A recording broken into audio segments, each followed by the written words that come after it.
نبی علیہ السلام نے فرمایا قیامت کے دن سب سے پہلے میں قبر سے نکالا جاؤں گا، سب سے پہلے میں شفاعت کروں گا، اور سب سے پہلے میں وہ شخص ہوں گا جس کی شفاعت قبول بھی کی جائے گی۔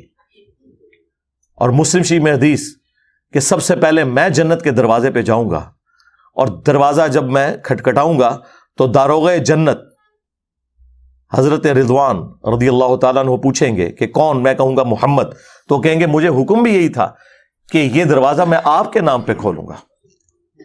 صلو علی محمد وعلی محمد، اللہم صلی علی محمد وعلی آل محمد۔ یہ ہمارا امام ہے۔ کہتے جی ہمارے بزرگوں کو نہیں مانتے، جی اس لیے کہ آپ بھی دوسروں کے بزرگوں کو نہیں مانتے، سٹیٹس وہی ہے۔ اور اب تو بزرگوں سے بات آگے جا چکی بھائی، نہ اب تو بات یہ ہے کہ قرآن و سنت کے مطابق جو اترے گا، چاہے اس زمانے کا ہے چاہے آج کے زمانے کا ہے، اس کے اوپر فیصلے ہونے ہیں میرے بھائی۔ اب یہ فیصلے نہیں ہونے ہیں کہ کس کے ماننے والے کتنے ہیں یا کسی کے مزار کے اوپر کتنا رش ہے۔ وہ تو گرو نانک کے مزار کے اوپر بھی بہت سارا رش ہے، تو اس کو بزرگ مان لو گے؟ ہاں، 3.5 کروڑ ہندو گنگا پہ نہاتے ہیں تو ان کو بزرگ مان لو گے؟ آج ہی تو 3.5 کروڑ نہیں ہوتے، چھڑ دو، کوئی علمی گل کرو۔ تو یہ خادم رضوی صاحب رحمہ اللہ تعالیٰ کے بیٹے نے میرے اوپر چونکہ جھوٹا الزام لگایا تھا، اور انہوں نے مجھے موقع فراہم کیا، مجھے فل ٹاس دی، اور آپ کو پتہ ہے ہمیں فل ٹاس ملے تو ہم باؤنڈری سے باہر پھینکتے ہیں۔ اب باؤنڈری سے نہیں، اب تو پلانٹ ارتھ سے باہر جاتی ہے، ہاں لب دے رہو تسی، ٹھیک ہے نا۔ تو میں نے اس لیے ان کی طبیعت صاف کی ہے، اور میں آخر میں اپنا چیلنج دوبارہ سے ریپیٹ کر رہا ہوں، سعد رضوی صاحب، آپ میں اگر جرت ہے اور آپ اگر ابو بکر صدیق رضی اللہ تعالیٰ عنہ کے ماننے والے ہو تو صحیح بخاری شریف میں کم از کم 4 جگہ جو حضرت ابو بکر کا خطبہ ہے رسول اللہ کی میت کے اوپر جو میں نے بیان کیا، وہ بیان کر کے بتا، اور ورڈ بائی ورڈ بیان کر کے بتا۔ کبھی نہیں کر سکے گا۔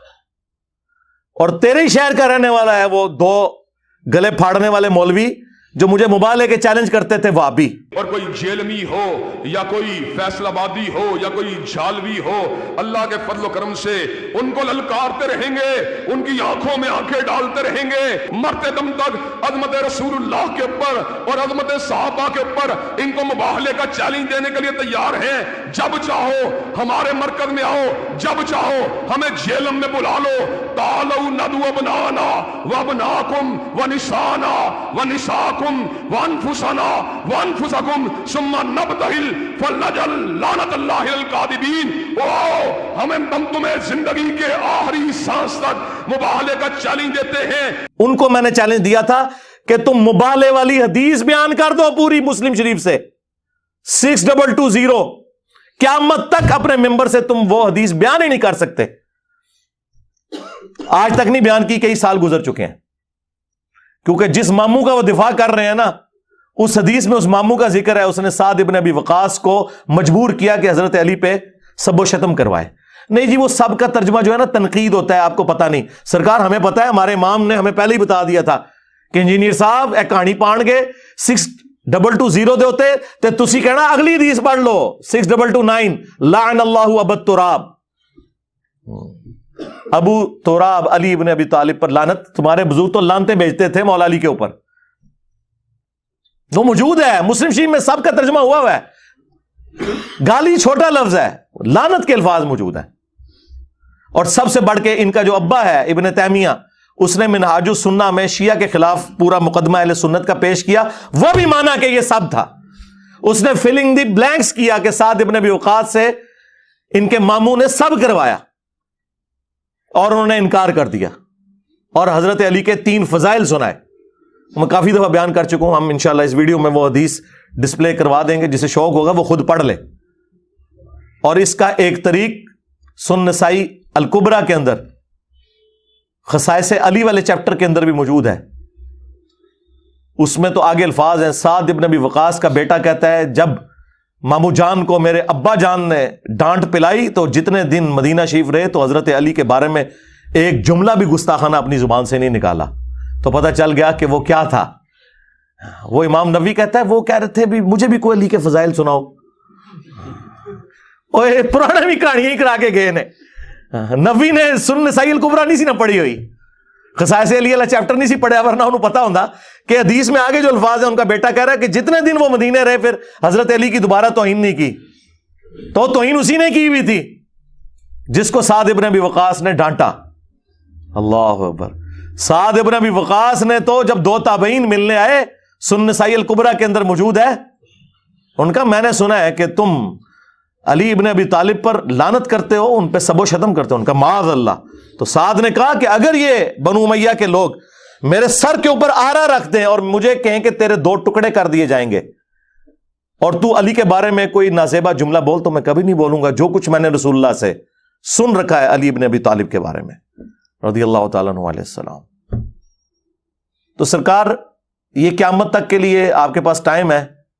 جن جن کو ہم یہ چیلنج دیتے ہیں نا, یہ کرو, دیکھو ان لوگوں کی کس پرسی, دیکھو ان کے مدرسوں میں کتابیں پڑھائی جاتی ہیں اور ہم انہیں چیلنج کرتے ہیں کہ بخاری مسلم سے وہ حدیثیں بیان کر دو جو ہمارے اوپر اپلائی کر رہے ہو.